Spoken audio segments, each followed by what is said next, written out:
ई content की श्रृंखला के अंतर्गत आज हम भारतीय संविधान में मूल अधिकारों की व्यवस्था पर बात करेंगे।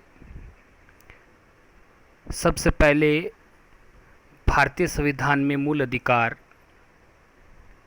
कौन से भाग में है? तो संविधान के भाग 3 अनुच्छेद संख्या 12 से 35, इसमें सभी मौलिक अधिकारों का व्यवस्थित रूप से उल्लेख किया गया है। मूल संविधान में मूल अधिकारों की संख्या 7 थी, लेकिन वर्तमान में कितनी है? 6। क्यों? जो 7वां मूल अधिकार संपत्ति का अधिकार, उसे 44वें संविधान संशोधन के द्वारा संविधान के मौलिक अधिकारों की सूची से हटा दिया गया है। वर्तमान में वो अनुच्छेद 300 के अंतर्गत एक विधिक अधिकार है। अब वर्तमान में जो 6 मूल अधिकार हैं, उनका क्रमशः जो विवरण है उसकी बात करें तो सबसे पहले आता है स्वतंत्रता का मूल अधिकार, अनुच्छेद संख्या 14 से 18। यहाँ एक बात आपके दिमाग में आ रही होगी कि जब मूल अधिकार अनुच्छेद 12 से शुरू है तो स्वतंत्रता का या समानता का जो अधिकार है वो अनुच्छेद 14 से शुरू क्यों है? अर्थात बीच के अनुच्छेद 12 और 13 कहाँ गए? तो इसको भी समझ लीजिए। अनुच्छेद संख्या 12 में राज्य की परिभाषा है, जिसके अंतर्गत राज्य सरकार, केंद्र सरकार, स्थानीय जो प्राधिकरण हैं, पंचायत, नगर पालिका, इन सब को राज्य की परिभाषा में शामिल किया गया है। अनुच्छेद 13 जो संसद और न्यायपालिका के बीच में विवाद का बिंदु भी रहा है, याद कीजिए गोलकनाथ विवाद, केशवानंद भारती विवाद, उनके पीछे सबसे ज़्यादा जिम्मेदार जो अनुच्छेद है वो अनुच्छेद 13 है, क्योंकि इसके अंतर्गत न्यायिक पुनरावलोकन की बात की गई है। अनुच्छेद 13(1) के अंतर्गत ऐसी सभी विधियां और कानून जो मूल अधिकारों के असंगत है, संविधान के बनने से पहले अगर कोई ऐसे कानून थे जो मूल अधिकारों के विरोध में या उसके असंगत है, तो संविधान लागू होने की तारीख से उनको शून्य माना गया है। अनुच्छेद 13(2) के अंतर्गत संविधान लागू होने के बाद राज्य कोई ऐसी विधि नहीं बना सकता, संविधान लागू होने के बाद, जो भाग 3 के मूल अधिकारों के असंगत हो, उनको कम करती हो, उनको छीनती हो। और यहीं से सर्वोच्च न्यायालय को ये अधिकार मिल जाता है कि वो संविधान संशोधनों की व्याख्या, संविधान संशोधनों का अवलोकन इस परिप्रेक्ष्य में करे कि कहीं वो मूल अधिकारों को नुकसान तो नहीं पहुंचा रहे हैं, और अगर उन्हें लगता है कि ये मूल अधिकारों के विपरीत है, उनको छीनने वाले हैं, न्यून करने वाले हैं, तो वो उन्हें अवैध भी घोषित कर सकता है। अब हम समानता के मूल अधिकार की बात करते हैं। तो समानता का मूल अधिकार अनुच्छेद संख्या 14 से 18। सबसे पहले अनुच्छेद 14 है विधि के समक्ष समानता तथा विधि का समान संरक्षण। यहाँ याद रखिए, मूल अधिकार 2 कैटेगरी में बांटे गए हैं। एक कैटेगरी में वो मूल अधिकार हैं जो भारत के नागरिकों के लिए हैं, अर्थात जिसके पास भारत की नागरिकता है उसी को वो मूल अधिकार दे है। जबकि दूसरी कैटेगरी में वो मूल अधिकार हैं जो सभी निवासियों को, सभी व्यक्तियों को दे हैं, जिनमें चाहे भारत का नागरिक हो, चाहे कोई विदेशी नागरिक हो, चाहे कोई अप्रवासी हो, भारत की भूमि पर जो भी व्यक्ति निवास कर रहा है उसको वो मूल अधिकार प्राप्त हैं। तो यहाँ याद रखें, अनुच्छेद 15, 16, 19 और 29 4 ऐसे अनुच्छेद हैं जो सिर्फ भारतीय नागरिकों के लिए हैं, और बाकी सभी मूल अधिकारों से जुड़े हुए अनुच्छेद हैं वो भारत के अंदर निवास करने वाले व्यक्तियों के लिए हैं। तो अनुच्छेद संख्या 14 में जो शब्द है वो व्यक्ति है, कि भारत की भूमि पर निवास करने वाले सभी व्यक्तियों को विधि के समक्ष समानता और विधि का समान संरक्षण मिलेगा। ये दोनों चीज़ें अलग अलग देशों से हमने ग्रहण की है। जैसा कि आपको पता है कि हमारे संविधान में हमने बहुत से देशों से प्रेरणा ली है। तो विधि के समक्ष समानता शब्द हमने ब्रिटिश कानून और संविधान व्यवस्था से लिया है, जबकि विधि का समान संरक्षण संयुक्त राज्य अमेरिका के संविधान से लिया गया है। और मिनर्वा मिल्स वाद 1980 में विधि के शासन अनुच्छेद 14 को संविधान का मूल ढांचा, संविधान के मूल ढांचे का अंग घोषित किया गया है, अर्थात सरकार या संसद इसमें कोई परिवर्तन नहीं कर सकती। अब बात करते हैं अनुच्छेद 15 की, जिसमें 5 आधारों पर, 5 अलग अलग आधार हैं, धर्म, मूल वंश, जाति, जन्म स्थान तथा निवास, इनके आधार पर भेदभाव का निषेध किया गया है। किनके बीच में? भारत के नागरिकों के बीच में। अनुच्छेद 15 सिर्फ नागरिकों को दे है। विदेशी व्यक्तियों और भारतीय नागरिकों के बीच में भेदभाव किया जा सकता है, इसके ऊपर कोई रोक ये अनुच्छेद नहीं लगाता। लेकिन जो भारत के नागरिक हैं उनके बीच में धर्म के आधार पे, मूल वंश के आधार पे, जाति के आधार पे, लिंग के आधार पे और जन्म स्थान के आधार पे किसी प्रकार का भेदभाव नहीं किया जा सकता। इसी के अंतर्गत अनुच्छेद 15(2) में सार्वजनिक स्थानों पर धर्म, मूल वंश, जाति, लिंग, जन्म स्थान, इनके आधार पे भेदभाव का भी निषेध है और सार्वजनिक स्थानों पे प्रवेश से भी इन्हें नहीं रोका जा सकता। तो याद रखें, अगर आप कोई दुकान चला रहे हैं, कोई व्यवसाय चला रहे हैं, तो वो एक सार्वजनिक स्थान है और वहाँ पे धर्म, मूल वंश, जाति, लिंग या जन्म स्थान के आधार पे किसी भी व्यक्ति के प्रवेश को रोका नहीं जा सकता। अनुच्छेद 15(4) इसलिए महत्वपूर्ण हो जाता है क्योंकि संविधान का सबसे पहला संविधान संशोधन 1 वर्ष बाद में ही, जब चंपकम दोराईराजन मामला मद्रास हाई कोर्ट में गया, उसके बाद में सुप्रीम कोर्ट में गया, तो सुप्रीम कोर्ट ने इस मामले में सरकार के खिलाफ निर्णय दिया कि राज्य समानता के अधिकार का उल्लंघन नहीं कर सकता और इसलिए सामाजिक और शैक्षणिक रूप से जो पिछड़े लोग हैं उनके लिए अलग से कोई व्यवस्था नहीं की जा सकती। इस निर्णय को बदलने के लिए संविधान में पहले संशोधन के द्वारा अनुच्छेद 15(4) जोड़ा गया और इसके अंदर ये प्रावधान किया गया कि अगर राज्य सामाजिक और शैक्षिक रूप से पिछड़े लोगों के लिए, अनुसूचित जाति या जनजाति के लिए कोई विशेष प्रावधान करता है तो इसे समानता के अधिकार का उल्लंघन न समझा जाए। इसी तरह अनुच्छेद 15(5) 93वें संविधान संशोधन के द्वारा जोड़ा गया, जिसमें निजी शिक्षण संस्थाओं में प्रवेश में आरक्षण की व्यवस्था की गई है और अनुच्छेद 15(6) ताज़ा ही जोड़ा गया है 2019 में 103वें संविधान संशोधन के द्वारा आर्थिक रूप से पिछड़े वर्ग के लिए जो विशेष प्रावधान किए गए हैं। अब बात करते हैं इससे आगे अनुच्छेद 16 लोक नियोजन में अवसर की समानता। ये भी सिर्फ नागरिकों को दे है। आप सोचिए कि अगर विदेश से बहुत बड़ी संख्या में भारत में लोग आ जाएं और वो ये कहें कि भारत में जितनी भी सरकारी नौकरियां हैं, लोक नियोजन का अर्थ है सरकारी जो सेवाएं हैं, सरकारी नौकरियां हैं, उनमें हमें बराबरी का अधिकार दीजिए, हमें भी उसमें अवसर दीजिए, तो क्या ऐसी स्थिति हम सहन कर पाएंगे? क्या हमारे देश के लिए ऐसी स्थिति उचित होगी? कदाचित नहीं। इसलिए संविधान में ही ऐसी व्यवस्था की गई है कि लोक नियोजन में बराबरी का अधिकार सिर्फ भारतीय नागरिकों को मिलेगा। भारत के नागरिकों के बीच में धर्म, मूल वंश, जाति, लिंग, जन्म स्थान, उद्भव और निवास, यहाँ देखिए 7 आधार हैं। अनुच्छेद 15 में 5 आधार थे, यहाँ 2 और जोड़ दिए गए हैं, उद्भव और निवास। इनके आधार पे लोक नियोजन में कोई भेदभाव नहीं होगा। इसके बाद में अनुच्छेद 16(4) जो 77वें संविधान संशोधन के द्वारा जोड़ा गया, उसमें अनुसूचित जाति एवं जनजाति के लिए पदोन्नति में आरक्षण की व्यवस्था की गई है। अनुच्छेद 16(4) ख 81वें संविधान संशोधन के द्वारा जोड़ा गया और इसमें पदोन्नति में आरक्षण के दौरान बैकलॉग का नियम रखा गया है, अग्रनयन का नियम रखा गया है।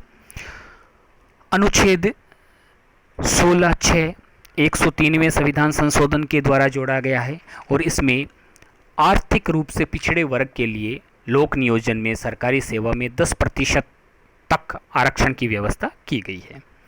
अब बात करते हैं अनुच्छेद 17 की। अस्पृश्यता का आचरण निषिद्ध है और इससे उत्पन्न अयोग्यता को लागू करना दंडनीय अपराध है। ध्यान रखें, संविधान में 2 ही अनुच्छेद ऐसे हैं जिनमें दंडनीय अपराध शब्द का इस्तेमाल किया गया है।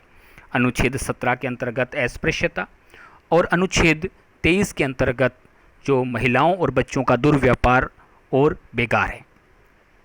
और संसद ने अनुच्छेद 35 के अंतर्गत अपने अधिकार का इस्तेमाल करते हुए 1955 में अस्पृश्यता निवारण अधिनियम, जिसे बाद में 1976 में नाम दिया गया नागरिक अधिकार संरक्षण अधिनियम, इसे पास किया था। तो अस्पृश्यता भारत में दंडनीय अपराध है। अब अनुच्छेद 18 की बात करते हैं। उपाधियों का निषेध। इसमें उल्लेख है कि राज्य कोई उपाधि प्रदान नहीं करेगा। हालांकि इसमें 2 अपवाद हैं, सेना और विद्या। सेना के अंदर जो उपाधियां हैं वो दी जा सकती है।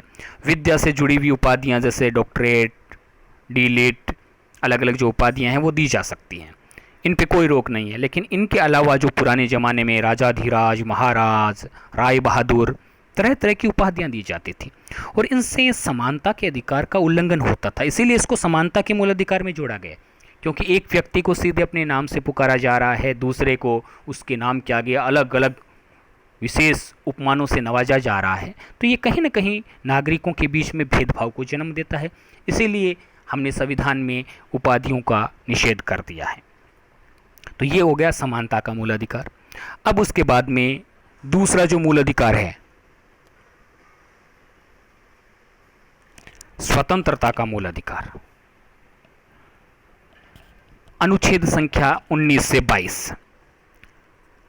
अब इसकी अगर हम बात करें तो अनुच्छेद 19 में वाक स्वतंत्रता सहित 6 प्रकार की स्वतंत्रताएं हमें प्रदान की गई है। याद रखें, अनुच्छेद 19 की स्वतंत्रताएं भी किसको है? नागरिकों को ही दे है। विदेशी व्यक्ति भारत में अगर कोई रह रहा है तो इन अधिकारों की मांग नहीं कर सकता।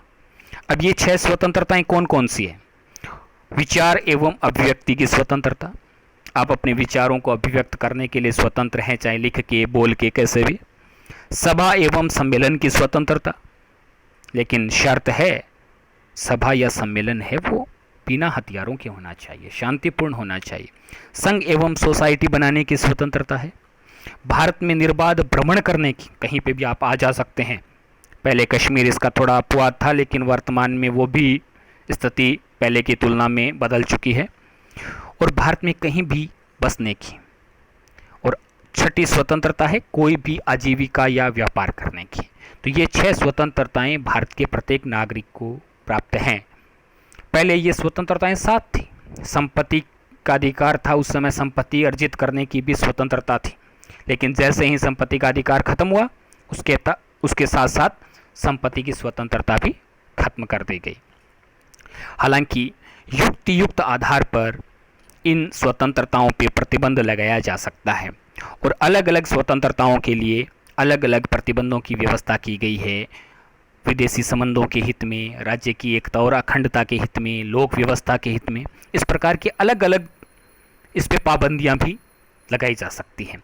जैसे अगर हम विचार एवं अभिव्यक्ति की स्वतंत्रता की बात करें तो उस पर 8 प्रकार के प्रतिबंध लगाए जा सकते हैं।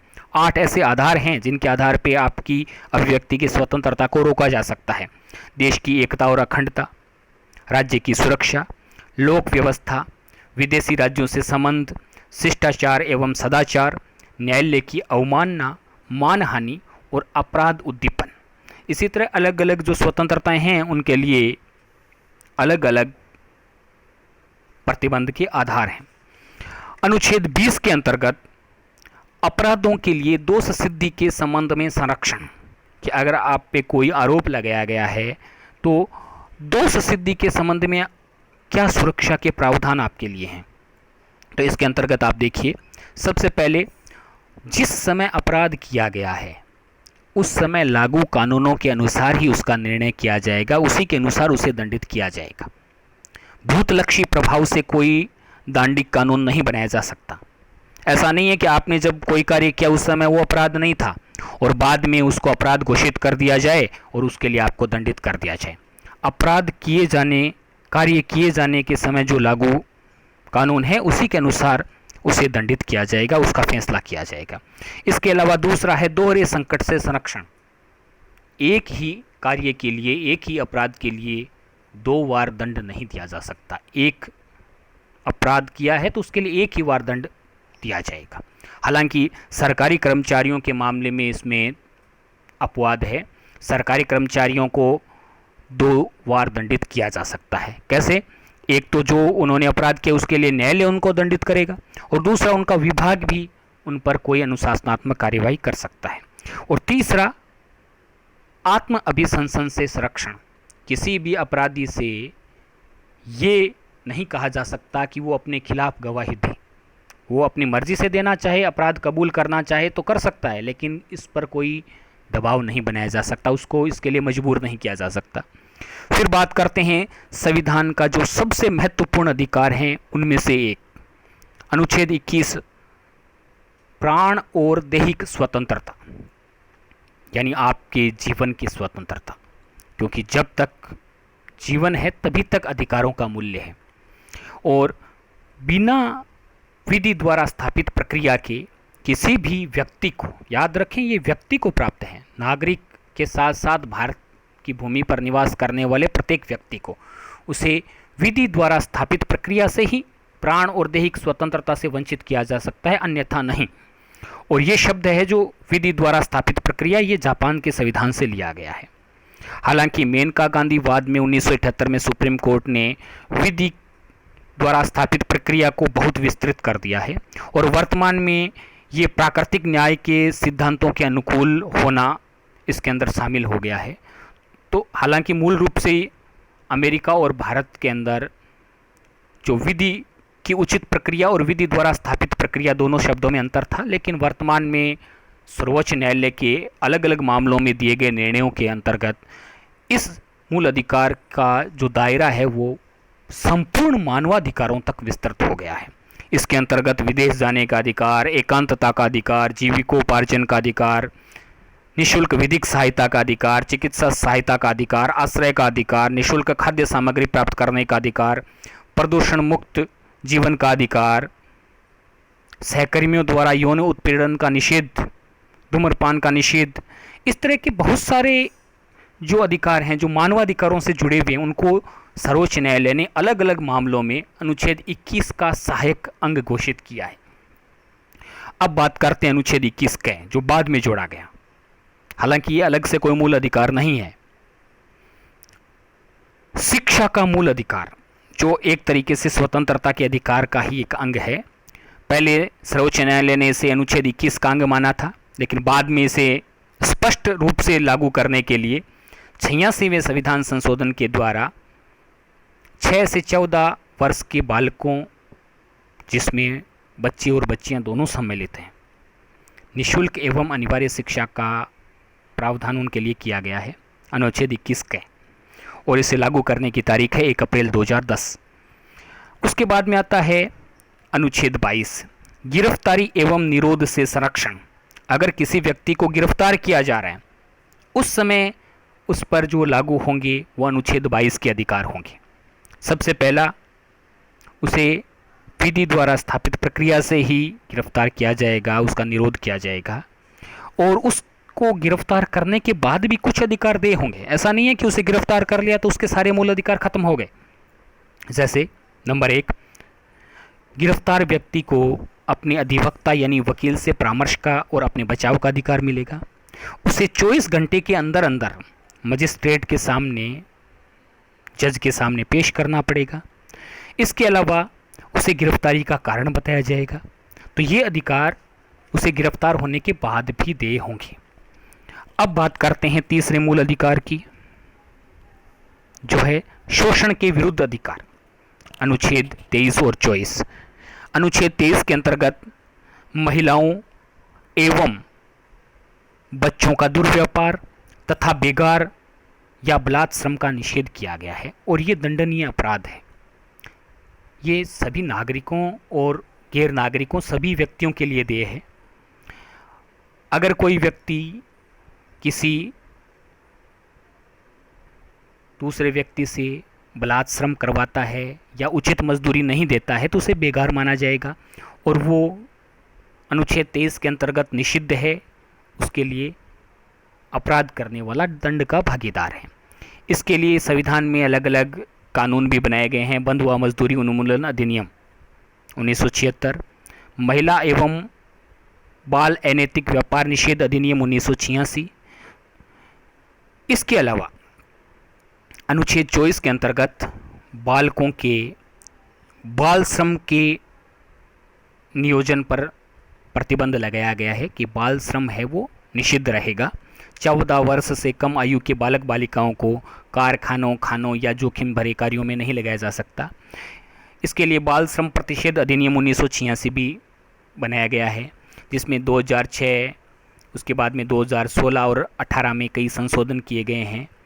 जिसके बाद वर्तमान में स्थिति ये है कि किसी भी प्रकार के उद्योग में बालकों का नियोजन निषिद्ध है। हालांकि घरेलू कार्यों में वो सहयोग दे सकते हैं, लेकिन शर्त ये है कि शिक्षा, उनका जो शिक्षा का अधिकार है, क्योंकि वो भी एक मूल अधिकार है, उस पर कोई विपरीत असर नहीं पड़ना चाहिए। तो ये हो गया शोषण के विरुद्ध अधिकार, संक्षिप्त है। उसके बाद में अगर हम बात करें तो धार्मिक स्वतंत्रता का अधिकार है। इसके अंतर्गत अनुच्छेद संख्या 25 से 28 4 अनुच्छेद हैं। अनुच्छेद 25 में अंतःकरण तथा धर्म को अबाध रूप से मानने, बिना किसी बाधा के मानने, आचरण करने और प्रचार करने की स्वतंत्रता भारत के प्रत्येक व्यक्ति को दी गई है। इसके अंतर्गत आप अपने धर्म का आचरण कर सकते हैं, उसका प्रचार प्रसार कर सकते हैं, उसे मान सकते हैं। उसके बाद में अनुच्छेद 26 के अंतर्गत धार्मिक कार्यों का प्रबंधन करने की स्वतंत्रता है कि आप अपने धर्म से जुड़े हुए कार्यों के लिए कोई ट्रस्ट बना सकते हैं, कोई न्यास बना सकते हैं, उसके लिए संपत्ति खरीद सकते हैं, उसके कार्यक्रमों का आयोजन कर सकते हैं। अनुच्छेद 27 के अंतर्गत किसी धर्म विशेष की वृद्धि के लिए, उसके कार्यों में किए जाने वाले उपयोग के लिए किसी भी व्यक्ति को कर देने के लिए बाध्य नहीं किया जा सकता। धार्मिक अभिवृद्धि हेतु करों से उन्मुक्ति, कि कोई व्यक्ति अगर कर देता है तो उसके कर का पैसा है वो किसी धर्म विशेष की वृद्धि में खर्च नहीं किया जा सकता। अनुच्छेद 28 के अंतर्गत शिक्षण संस्थाओं में धार्मिक स्वतंत्रता के बारे में स्वतंत्रता दी गई है कि राज्य द्वारा पोषित या जो सरकारी शिक्षण संस्थान है उनमें धार्मिक शिक्षा का निषेध रहेगा, नहीं दी जाएगी।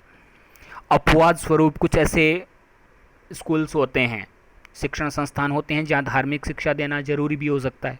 जैसे संस्कृत शिक्षा है तो संस्कृत स्कूल है, उसके अंदर वेद हैं या जो धार्मिक ग्रंथ हैं उनका अध्यापन जरूरी हो जाता है। लेकिन ऐसी स्थिति में धार्मिक शिक्षा अगर दी भी जाए तो उसमें उपस्थित होने या न होने, इसकी स्वतंत्रता विद्यार्थी के लिए रहेगी। उसके बाद में आगे चलते हैं सांस्कृतिक और शिक्षा संबंधी अधिकार, जिन्हें अल्पसंख्यक वर्ग के अधिकार के नाम से भी जाना जाता है। अनुच्छेद संख्या 29 और 30 अल्पसंख्यक वर्ग के हितों का संरक्षण अनुच्छेद 29 में है, जिसमें 29(1) में भारत के प्रत्येक नागरिक को, यहाँ देखिए वापिस शब्द आ गया नागरिक, अपनी विशेष भाषा, लिपि और संस्कृति को बचाए रखने का, उसके प्रचार प्रसार करने का अधिकार है।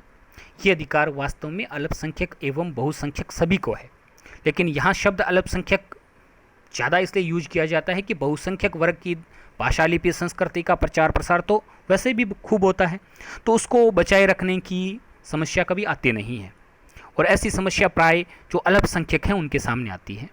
29(2) में किसी भी शिक्षण संस्थान को जो राज्य द्वारा पोषित है या राज्य से सहायता प्राप्त करती है, नागरिकों को प्रवेश देते समय धर्म, मूल वंश, जाति और भाषा के आधार पर वंचित नहीं किया जाएगा। 4 आधार हो गए, धर्म, मूल वंश, जाति और भाषा। यहाँ देखिए आप कितने समझदार थे संविधान बनाने वाले, लिंग का इस्तेमाल यहाँ नहीं किया गया है, लिंग शब्द यहाँ कहीं नहीं रखा गया। क्यों? क्योंकि हमें पता है कि शिक्षण संस्थान 2 प्रकार के हो सकते हैं, एक तो जो कॉमन सभी के लिए हैं और दूसरे जो महिलाओं के लिए होते हैं।